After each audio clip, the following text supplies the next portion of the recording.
Hey guys, it's Tiny Tom Logan back with another video for you, and today we're taking a look at the Corsair Gaming. What? Well, Corsair, we've known that the RGB mechanical cherry switches have been coming for quite a while. Everyone has known that this keyboard was coming as well, you know, in the K70 flavour. But what we didn't know is that we were going to be getting to see a new Corsair brand. So from here on in, Corsair Gaming has been born. We're going to have keyboards, going to have mice, we're going to have headsets. They're going to be sponsoring gaming teams and clans. It's a very big kind of branding step for Corsair. But when you think about it, they've got all of the components there already. But the K70 RGB, the RGB, Corsair have worked, thank you phone, Corsair have worked exclusively with Cherry on this to pretty much bring us what we've all been asking for, because we have all been asking for RGB switches, because obviously we've had the colours in the back, but it's been a fixed colour LED. So they basically took all of the feedback. I was one of the people asking for it. I was one of the people saying about it, because customization is king. So they essentially went away and built a product that wasn't available yet.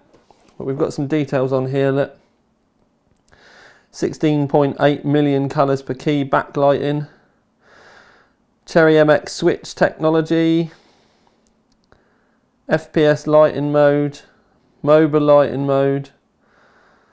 You can select unique lighting for each key independently. Map any key combination as well. You can literally set this thing up as you want, but obviously you actually want to have a look at it. Now, I know it's not very central, but it is still plugged in. So we've got the keyboard. What I am going to do, because it does look very similar to the original K70 for obvious reasons, but I'm going to take the arrow keys off, because then we can have a good look in. Now, this is, the rest is easily removable. You can literally just pull it on and off. Nice and simple, lovely bubbly. We do have some media keys in the top right hand corner, and believe it or not, this scroll wheel for the volume is actually so handy and so nice as well. I really like it. Got a nice mute button there as well. You can turn the lights up and down easily on the keyboard if you want, so you can smash them up and down if you've had enough and you're like, you can turn them off for like when you're watching a film or something. And you've also got the keyboard lock button here, which you can assign. It doesn't just have to be the Windows key that you can turn off. You can turn off out and enter and out and F4 as well if you want. There we go with the Corsair Gaming logo there at the top. I'm now starting to understand why the 780 and the 380T were yellow. But here's a look at the switches. Now I'm just going to stand behind the camera just so we can see, because you can see that you've got the clear top, they're not black like they used to be. And then it's just down here, in here is the RGB. There we go, that's a better look. Just so that people think that's scratched, they actually do wipe off. It's just the kind of mark your nails can leave on the brushed aluminium. They do look quite nice. These are available in red, blue and brown, so they're the most popular ones. Just when you buy it, you have to make sure that you buy the ones with the switch that you want. Most people do end up buying red, though, don't they? But yeah, so there's that. So essentially, it's just a Gucci looking K70. Now, because obviously the whole point about this is the fact it lights up and you can do rather spectacular things with it once it is lit up, what I'm going to do now is I'm going to try and sit patiently, and I will film this at night. But it does mean that I've got some time, in the meantime, I've got some time to have a play with this software, because there's an awful lot that you can do with this. Okay then peeps, so we move on to the software. And I have to admit, this is probably some of the most complex software I've ever seen for a keyboard. We have gone way past the realms of there just being buttons and lights, because this thing has an absolute plethora of stuff for you to fiddle around with. Quite literally, and I'm not even joking you, it is dark now, and I've been personally playing around with this for the last 3 hours. It's the type of thing that I think is the community is going to bring the most from it. I also think as you play with it more and more and you start to learn the things that you can do, it's the type of thing that you're going to find yourself playing with at 4 o'clock in the morning and wondering where the whole evening's gone. But essentially we've got lighting options, we've got performance options, and then we've got assignments, which is to do with like your macros and your buttons and stuff like that. Now obviously the macros is very game specific. You can set it to like a single key to do a plethora of other stuff. So there's an infinite amounts of stuff there that you can do. It's the type of thing, again, is going to be very game specific, but there's plenty of it there. You can disable the Alt tab and Alt F4 and the Windows key and stuff with when the keyboard lock is on, and you've also got options down here to change the USB polling rate. But the lighting is actually a little bit mental, because up here again we've got the actions where you can set macros, text and keystrokes, shortcuts, DPIs, timers, all kinds of stuff. So you've got media control things. You can literally just go in and literally start your own, and you've got macro terminations, repeats. Like I said, there's an absolute plethora of stuff that you can sit and play with. The lighting, this is absolutely bonkers mental. And again, this is going to be something that you're either going to enjoy playing with or you're going to hate playing with. Luckily, I've got some profiles set up. But just to make things even more complicated, I've got this one set up so that we've got all, which does all of the keyboard. Then we've got the arrows, which will just do the arrows. And then we've got WASD, which will just do WASD. But some of the options that I've got saved on this, we've literally got sections like lines going across, and I'll explain to you why that works in a little minute. But if you wanted to change all the keys, you can pretty much just go to all and then go and click, for argument's sake, red. But this is the other thing I've not quite got my head around, is when we do that, you can see that we've got the WASD here,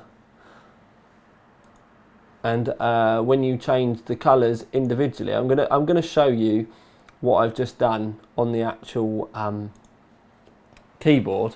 But there is a bit of bleeding on the keyboard, which is just what I want to show you now. Okay then, peeps. So this is the keyboard just all lit up red. I'll show you some of the colours. We can change it to right. Let's go to all. We can change it to white. So there we go, we've got white, light blue, there's red, yellow. You can change all of them as much as you like.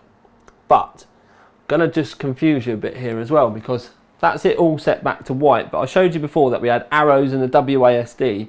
This is the whole keyboard, but if I was to go to the arrows and then select red, what you can see is it's actually now doing the white and the red, so we've got like a pink.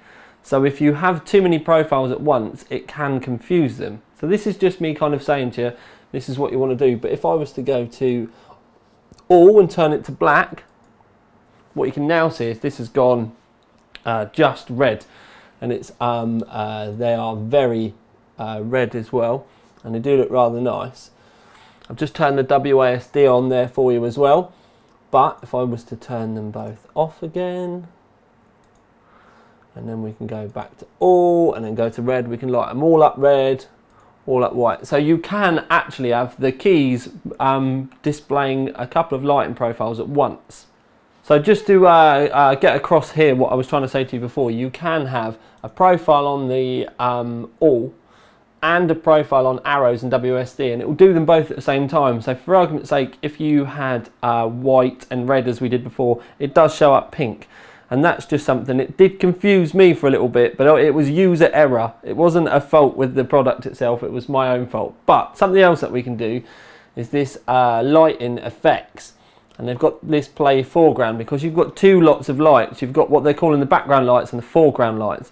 And the background lights are the ones that light up all the time, and then the foreground lights are actually little effects. So what I'm going to do is I'm going to just take you back over there now and I will show you those. So we've got the keys all on white for the moment, but you can set other profiles so you can actually make it all dance. Now I've obviously got those there white at the moment, but if I was to switch the background lights off, I can still play the foreground lights and you have a little activator.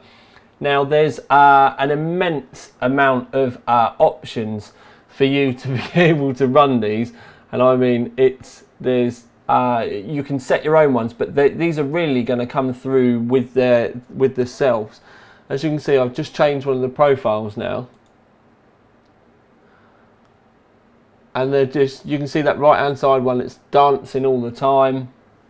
If I change the lighting effects, we can it's pretty much crazy the amount of options that we can do to this.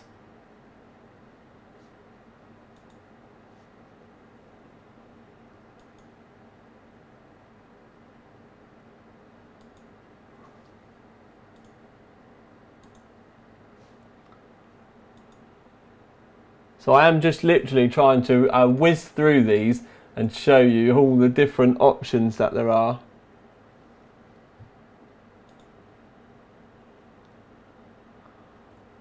And then there is the one that you've probably been used to the most.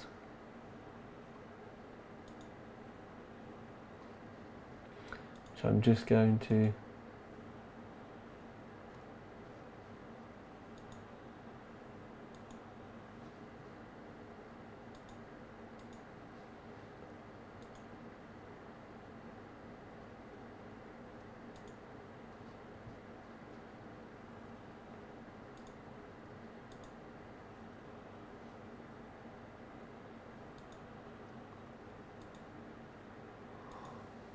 as you can see, it's very kind of like 8-bit light. I'm just literally smashing these out so I can show you because they're absolutely bonkers.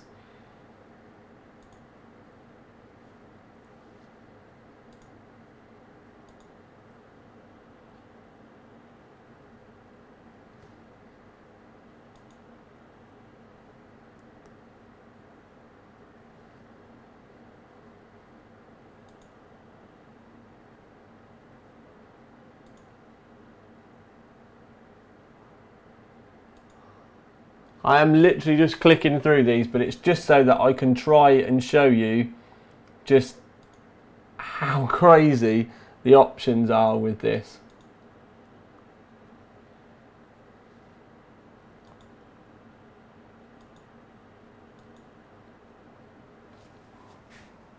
You can see it cycling through the options, the different colours there.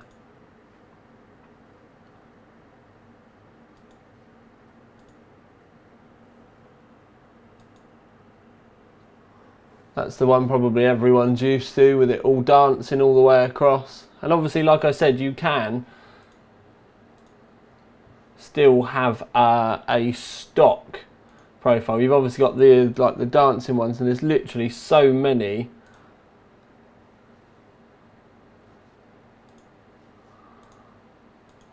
I'm actually trying to, there we go, boom, there we go again. And then if we were to change the lighting effect for this,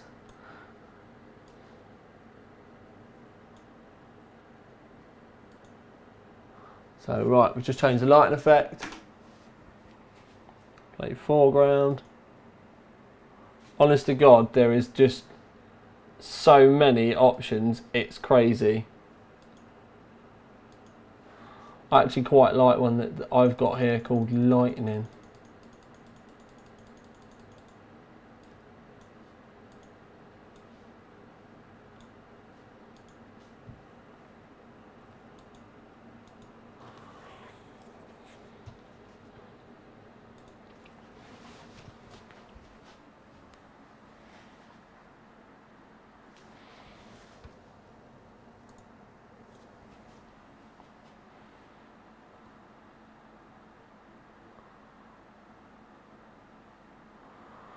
As you can see what I mean, it's just, it's bonkers the amount that you can do with this. It's infinite, but obviously the more the fans and the forums and stuff start to make profiles, the more interesting things are going to get with this. I certainly don't think, I think it's very early days. There is an awesome matrix one that I had on here. I think I tweaked some of the settings though and changed it.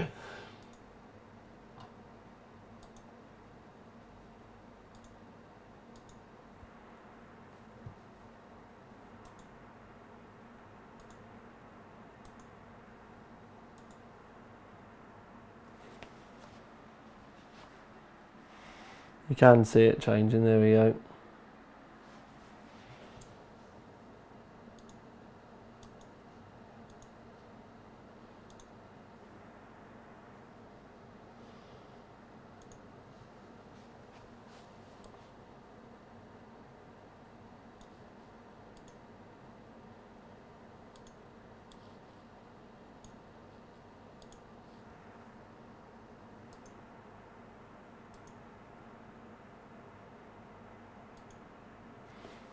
It's absolutely crackers. The only thing that I've not been able to work out yet, which is probably my fault more than anything else, is I can't find any way to set the colours off, so the foreground colours are with anything other than the spacebar. It's obviously a setting that I've not found yet. I've really not had enough time, to be fair, to be able to do it justice. If we go back to all and then we change it to a lighter green, you can see it's still dancing on this side all the time. I actually really like this. It's kind of like a matrixy kind of feel. I've been trying to get it to go all the way down here, but this is what I mean. You can spend infinite amount of hours setting and tweaking all these things, and it's all in the software. Right then guys, moving on to a conclusion, and we've decided to give the K70 RGB from Corsair Gaming the OC3D Innovation Award, because let's face it, essentially what they did is they saw an area in the market which hadn't been covered yet. We knew that Cherry MX keys are obviously the most popular keys in the world for gamers and professional gamers now. So they basically went to them and said, right, we need to make an RGB. So they did that, and now we've got the products starting to come through. Now, one thing, obviously this is a conclusion, so we do have to mix things up. Now, I'm not a high-end gamer or anything like this, so I'm going to take this from the standpoint of, obviously, everybody knows what the Cherry MX keys are like, so I'm going to base my conclusion on like the RGB side of things and the customization side of things. Now the software available is incredibly in-depth. There isn't another keyboard that you can do this amount of stuff with. But the problem with that is because it does do a lot of stuff, it's also incredibly complex. And from my point of view, I personally found trying to make my own like dancing lighting profiles and stuff like that, especially from, you know, like the get-go, and not really having any instructions that I could go to, because with the keyboard in the software it does send you to the user manual, but because this isn't actually out yet, it's not on the Corsair website yet, so I couldn't read it. So the user manual might make things incredibly easy, but let's face it, a lot of men just won't read them. They'll want to try and work it out like I did. I obviously didn't get an option to do either. I had to try and work it out. I did find it quite confusing. But the good bit about this is, yes, it is confusing, it is pretty complex, but you can share your lighting profiles. So as this product starts to become more and more popular, I would assume that the Corsair forums and different forums all over the web, maybe even my own one, OC3D, we could end up with our own section of custom lighting profiles and stuff on there. As people start to share them, you'll be able to take their ideas and use them and morph them and maybe adapt them, or just use their own ones for yourself. I do think that, or at least I hope at launch, Corsair will have a lot of profiles to go out with this. So for argument's sake, different ones already saved on there, or ones that you can download very easily. I think that will be key to people not finding this quite frustrating. And I don't mean that in a negative sense. I just mean that you're obviously going to be investing a lot of money into this. I know what people are like. They're going to want to be able to turn it on and instantly have it kind of dancing and doing stuff all over the place. So with the version that I got, where it was very early, it was difficult for me to be able to tell what we were going to be able to get from it. Luckily, Corsair did send me a file with a load of the profiles on, which I showed you the colours and the dancing all in the video, so you can see what's going to be possible with it. You will be able to download these off of the forums and stuff, so don't worry too much about it. But like I said, I think this is really going to find its foot once the end users get hold of them and start making them dance and do stuff all over the place. The one thing also, please someone tell me, because I was trying to set a specific button so that it would set the foreground lights off, and mine would only seem to work on the space bar. It would be nice if you could have a different one for each one, because an idea I had in my head was like a graphic equalizer, so that you could, say for argument's sake, if you got the QWERTY along the top and you were typing, each time you hit one of the top line, you could have, for argument's sake, it could be red, but then a white line would come up to the key. So as you press Y, for argument's sake, you press Y and then it goes. So as you're typing away, your keyboard could be like continuously dancing. Now I know it can be done because this thing's got so many freaking options on it. It just needs someone that understands the software enough to be able to do it. And sadly, being a bit dim, I've not been able to either A, work out how to do it for the moment, but I expect once the guides and stuff go up online, hell, I may even end up making one. It will. But also once I get to read that user manual so I can get to understand stuff. But I think a graphic equalizer would be amazing, and no doubt someone will make one. Excuse me, that's me coffee, although it's decaf. What's going on? So all in all, it's an amazing bit of kit. If you're one of the early adopters, it's just going to keep getting better, because like I said, the end users are going to be the absolute crucial key to this. Other than that, let's put it into perspective. It's a K70, which we both know is bomb-proof. I've never had any problems with any of mine, and I just bang them around and abuse them all over the place.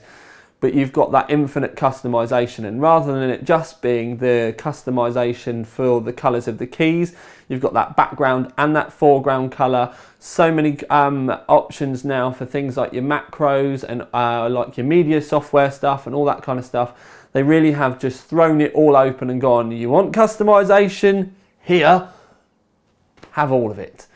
So they've done you an immense amount of favors with that, but it, like I said, still bear in mind that by giving you all those options, it may fry your brain the first time that you try and use it. So that's why we gave it the Innovation Award, an epic product from Corsair, and I'm certainly looking forward to seeing what people do with these over the coming weeks and months when they start to land on the end users' desks. If you do buy one, please go to the Overclock 3D forums and let us see the profiles and stuff that you're making for them, because you never know, I may even want to use your one in one of the videos. But for now at least, with the Corsair Gaming K70 RGB that's just won the OC3D Innovation Award, this is Tiny Tom Logan with another video for you. Out. Ding dong, ding dong, ding dong, ding dong.